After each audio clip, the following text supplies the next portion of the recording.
Hello and welcome back to Digital Duck Dynasty.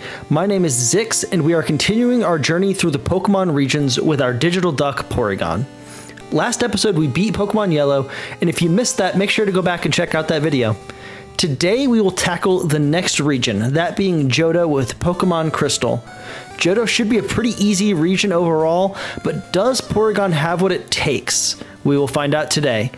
Let's start by looking at his moveset. We start off with Conversion, Conversion 2, and Tackle. Conversion 2 lets you change your type to a type that counters the last move you are hit by. This will be super helpful early on. Conversion, on the other hand, is now worthless in Gen 2, with it changing your type to a random type of one of your moves. And lastly, Tackle is just Tackle. We will learn Psybeam at level 12, which will be very useful for the majority of the run. We will then get Recovery at level 20 and Sharpen at level 24. We will skip Lock On and then grab Tri Attack at 36. Once again, Tri Attack is a great stab move for us, and it'll help us for the majority of the run. We will skip Zap Cannon because at 50% accuracy, it's just not a good enough move for us to want to use. Moving on to TMs, we are looking at just getting 4 of them. We will need Swift as a good replacement for Tackle early on. We will need Icy Wind for when we fight Lance in the championship battle. We will need Psychic for Red and Return for Red. Lastly, let's cover the rules. We will only use Porygon in battle. We will need to use other Pokemon for our HMs, but they will never see any time in battle. We will never use items inside of battle at all. Outside of battle is fine. And lastly, no glitches or exploits. One last little note. Last episode, we did lots of play-by-play with the moves we were using in every battle. This time, I would like to talk a little bit more about overall strategy, as well as a little bit of play-by-play as we go. Let me know which you would prefer in the comments below. With that being said, let's get started with Falkner, the first gym leader. Falkner should not be too difficult of a gym leader for us to beat. We are level 12 at the start of this battle because it takes us a while to get here and you have to go through Sprout Tower to get Flash, so we're already level 12. We can Psybeam our way through most of this gym. We'll have to tackle this first Pidgey to just get through it. Going into the Pidgeotto though, we are going to Psybeam first and then Conversion 2 after getting hit by the Gust.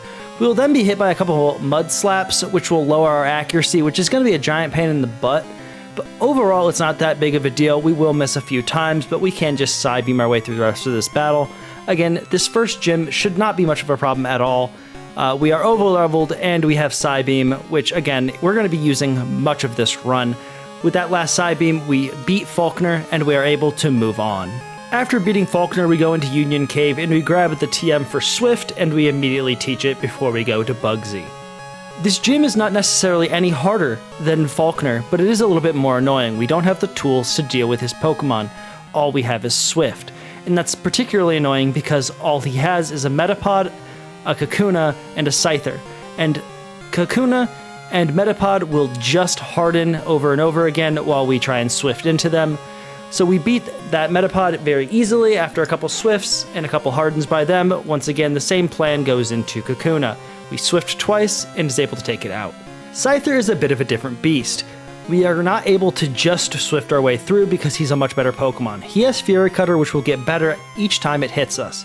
We will Conversion 2 there to make it a little bit less damaging while we try and Swift out the rest of the battle. He will use another Fury Cutter here and put us to 9 health while we try and Swift again. We do get the crit. He Quick Attacks here and gets us to 1, but our Swift will be able to take him out, and that is gym number 2. Whitney. What a pain in the butt Whitney is. The normal type gym leader is a bit of a pain in the butt. We do have Recovery now, which is good.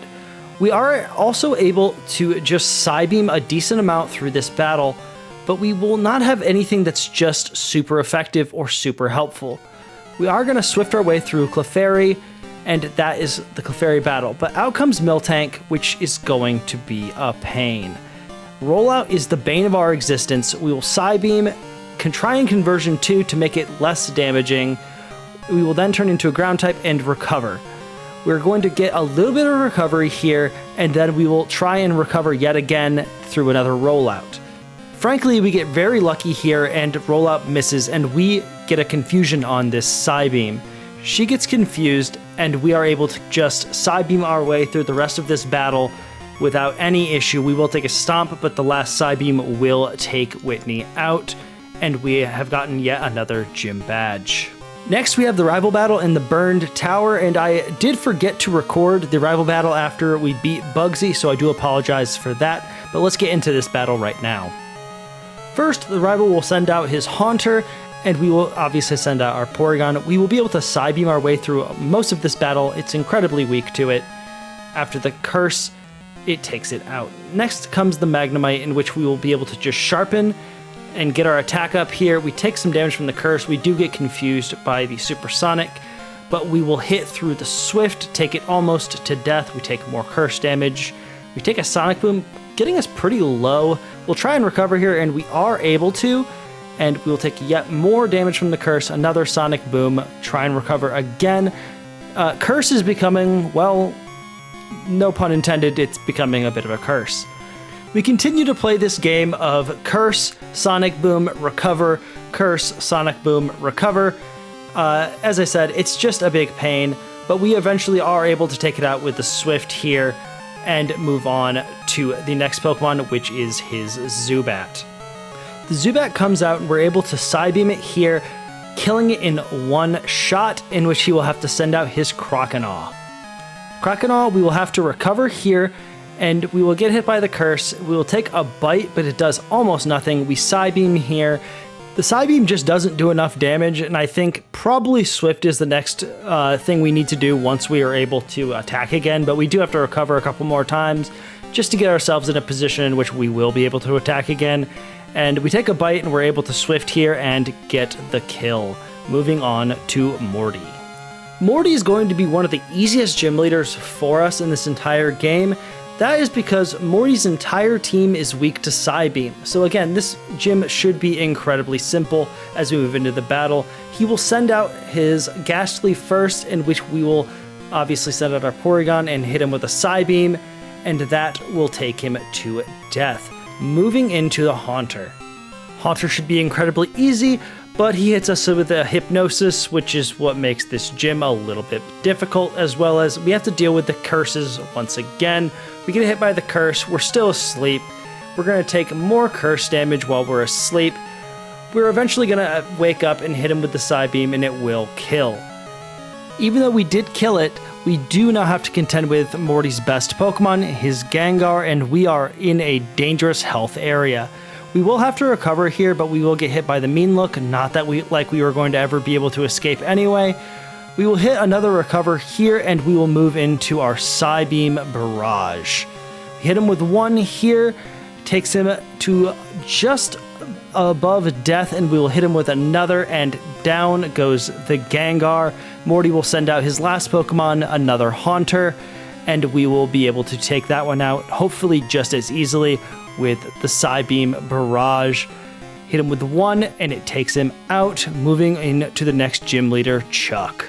Chuck thinks he's a really cool gym leader. He throws this rock and it breaks, and he thinks he's very tough, but in reality, he's yet another gym leader that just gets destroyed by the Psybeam Barrage of our Porygon. Out comes the Primeape. We're going to choose Psybeam, but we are going to get Fury Swiped first. We're going to get hit by a couple of them, but we will get the Psybeam, and it'll take him so close to death. He does become confused. We hit Psybeam again, but he kills himself in confusion. He will send out his next and last Pokemon, the Poliwrath. We hit him with the Psybeam here. It's super effective. We hit him with yet another Psybeam, and down goes the Poliwrath. Overall, Chuck goes down even easier than Morty was, and we move on to Jasmine. Now, to be honest, going into this battle, we knew we were going to lose. There was about a 0% chance our Porygon was going to be able to beat the Steel-type gym leader with pretty much no good moves that we have right now. We get paralyzed easily by the Magnemite. We have nothing to deal with the Magnemite, and even if we get through the Magnemite, we have nothing for the Steelix. Eventually, we will take out the Magnemite. After multiple Tri-Attacks, we do get lucky on a freeze here, and we're able to kill it with the Psybeam. Out comes the second Magnemite from Jasmine. We will have to recover because we're already at half health. We are going to get Supersonic here, so we're going to try and recover though, but we are miraculously able to recover through the paralysis and the confusion. We'll get hit by yet another Thunderbolt. We hit ourselves in confusion, but we will hit this next Tri-Attack, and we will take out the Magnemite, getting into the Steelix. The Steelix, though, as I already said, bit of a beast. We will try and recover, but we get hit with the Iron Tail and it kills us.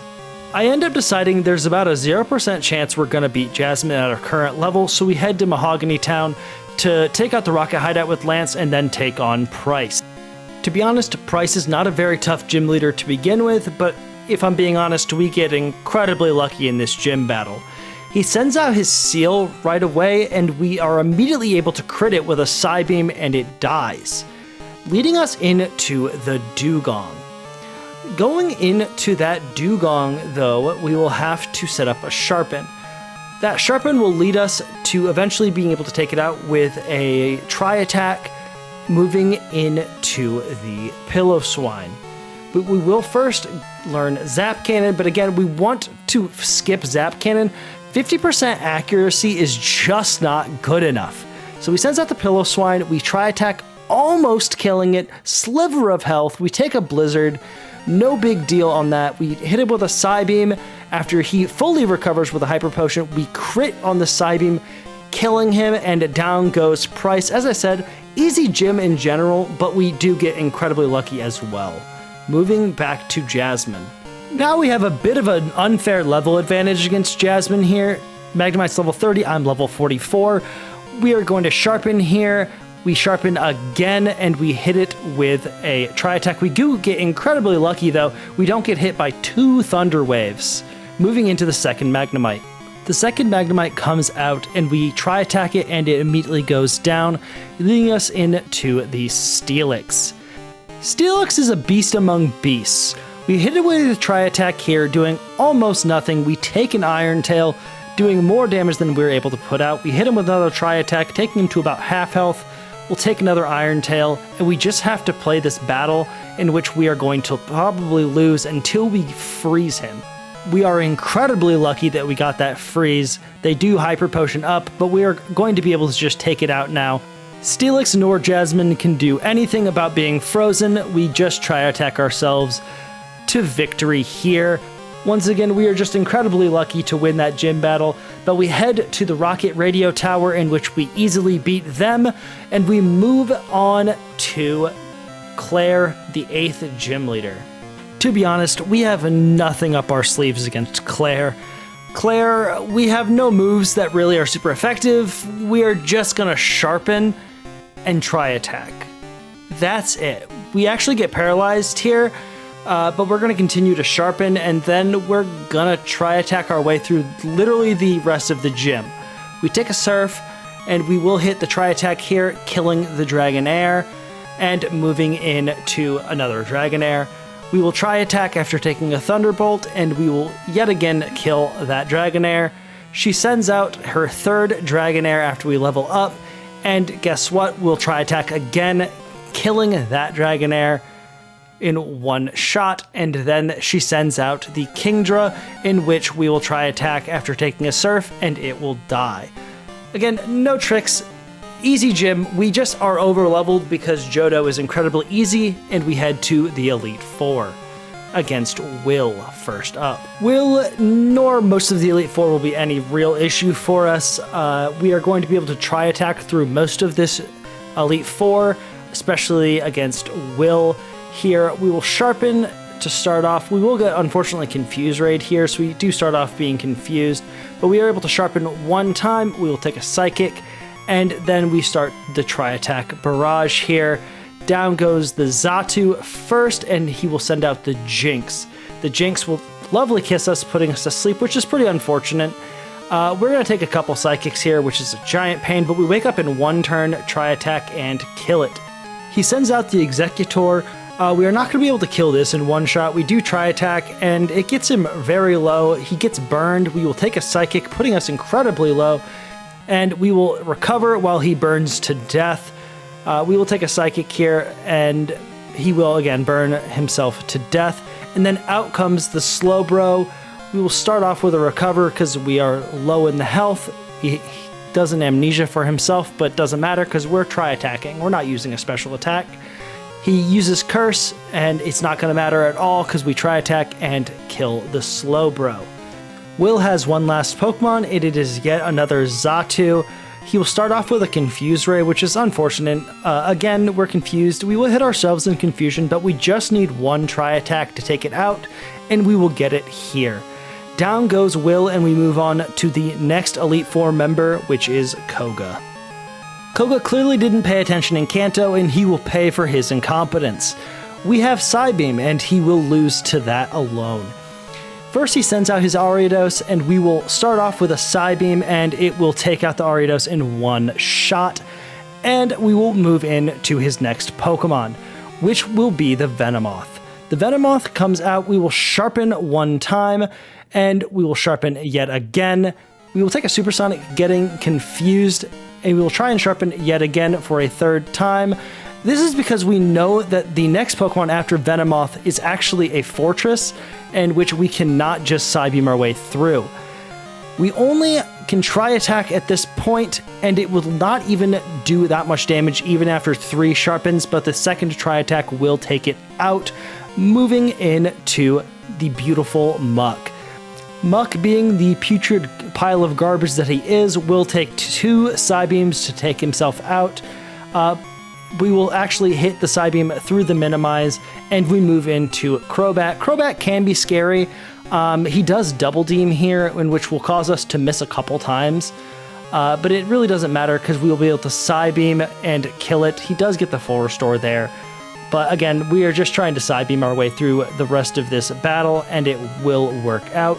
And down goes the Crobat, moving on to the next person, which is Bruno. Bruno did not learn from being in Kanto as well, and he will also pay. You would think that this is going to be a Psybeam Barrage kind of a match, but it's actually not. We are actually a little bit low on the Psybeam PP, and I'm a little concerned. We actually do have 12 PP, but at the end of the day, I'm not entirely positive that's going to get us through. But we Tri-Attack here and take out the Hitmontop, and I was planning on potentially just doing some more Psybeam here, but actually we're just going to Tri-Attack, and it does take out the Hitmonlee. And at this point I think, well, we have enough Sharpens that we might be able to just take out everyone with Tri-Attacks. So we take out the Hitmonchan here with another Tri-Attack, and then he sends out the Machamp, and I Tri-Attack again. And down goes the Machamp. And then he has an Onix. And we go ahead and we Psybeam here. We don't have enough Tri-Attack to get through, and down goes the Onix, moving on to Karen. Karen should not cause us too much of an issue. She has 3 Dark Pokemon and 2 Poison Pokemon. The 2 Poison Pokemon will be able to just Psybeam our way through, but out comes the Umbreon first. We will have to sharpen up a couple times here to Tri-Attack here. We do get a freeze here on the Umbreon, which is pretty lucky. We Tri-Attack and it goes down. Out comes the Vileplume, in which we will be able to just Psybeam. The first Psybeam doesn't quite take it out. We do get paralyzed here, which kind of sucks, but doesn't really matter. The next Psybeam will take it out, and then she will send out the Gengar. The Gengar will curse us. No big deal here. We get the Psychic, which will take out the Gengar, and then she sends out the Murkrow. Murkrow will not be much of an issue. We will just Tri-Attack, and it will die in one hit. And then her last Pokemon will be the Houndoom, which will again not be much of an issue. We will take a Flamethrower here, and then we will Tri-Attack, taking it out and moving on to Lance. We teach Icy Wind before we fight Lance, but again, Lance didn't learn from Kanto, and we will take him out pretty easily here with our Porygon. Out comes the Gyarados. We will sharpen first. He will do a Rain Dance, and then we will sharpen once more. He does a Flail, and we will kill him with the Tri-Attack. After the Gyarados goes down, out comes the Dragonite, and the rest of this battle should be pretty easy. We are able to Icy Wind, and Icy Wind takes out the Dragonite in one shot. He will send out a second Dragonite, in which we will do the exact same thing. We will do an Icy Wind, and it goes down. He will then send out the Aerodactyl, which again shouldn't be too much of an issue, but the Aerodactyl is actually quite a bit quicker than you would think. He Hyper Beams, we take some damage. Icy Wind doesn't quite take him out. we will Icy Wind again, and he goes down. And he will send out the Charizard. We can't take out Charizard with an Icy Wind, but we can take him out with the Tri-Attack. We will take a Flamethrower first, though, but the Tri-Attack does take him out. And then he will send out his third Dragonite, in which we know the plan for. Icy Wind, but we will take an Outrage, taking us almost to death, but we know that Icy Wind will take him out. And we have beaten the champion Lance, which makes us the champions of the Johto League. Next, we have to take on Kanto. To be honest, all of Kanto is incredibly easy, except Blue, which is the 8th gym you have to fight. So I will show you the Blue battle here. It's at least the most interesting. All the other gym battles are incredibly easy and simple. So here we go with the Blue battle. First, he sends out the Pidgeot, which should not be too much of an issue for us. We will use an Icy Wind, but it's not going to quite take out the Pidgeot. It'll get him very close, so we will have to use that second Icy Wind, taking down the Pidgeot. He will then send in the Alakazam, in which all we really have is Tri-Attack and Sharpen, so we will Sharpen first, and we will go ahead and do the Tri-Attack. It doesn't quite take it out. Due to that Reflect, we just aren't able to put out enough damage. But the next Tri-Attack will take down the Alakazam, and next he sends out his Rhyhorn. Rhyhorn can almost entirely be taken out by one Icy Wind, but it doesn't quite get the job done, so we will have to do a second Icy Wind here to take out the Rhyhorn, which is no big deal, and then he will send out his Gyarados.